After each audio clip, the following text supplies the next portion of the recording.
గతంలో కెరీర్ క్లైమాక్స్కి వచ్చిన తర్వాతే హీరోయిన్లంతా లేడీ ఓరియంటెడ్ సినిమాల వైపు వెళ్ళేవారు. కానీ ఇప్పుడు ట్రెండ్ అంతా మారిపోయింది.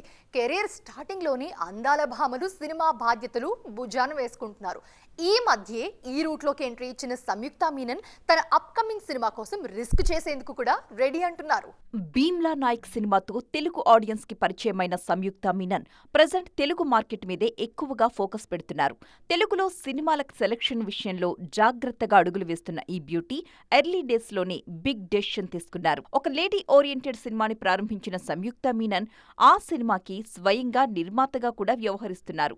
ఇంకా హీరోయిన్ గా పూర్తిగా సెటిల్ అవ్వకముందే ఈ డెసిషన్ తీసుకోవడం మీదే ఇప్పుడు పెద్ద చర్చ జరిగింది. కథ మీద నమ్మకంతోనే ఈ డెసిషన్ తీసుకున్నాను అంటున్నారు సంయుక్త. యాక్షన్ జర్నర్లో తెరకెక్కుతున్న నెక్స్ట్ మూవీ కోసం ఇప్పటికే చాలా కష్టపడి మేకోవర్ అయ్యారు ఈ బ్యూటీ. ఆ సినిమాలో పోలీస్ ఆఫీసర్ రోల్లో కనిపించబోతున్నారు. అంతేకాదు ఈ సినిమాలో యాక్షన్ సీన్స్ కోసం డూప్ లేకుండా రిస్కీ స్టంట్స్ చేస్తున్నారు సంయుక్త మీనన్. మరి ఈ కష్టం ఎలాంటి ఫలితమిస్తుందో చూడాలి.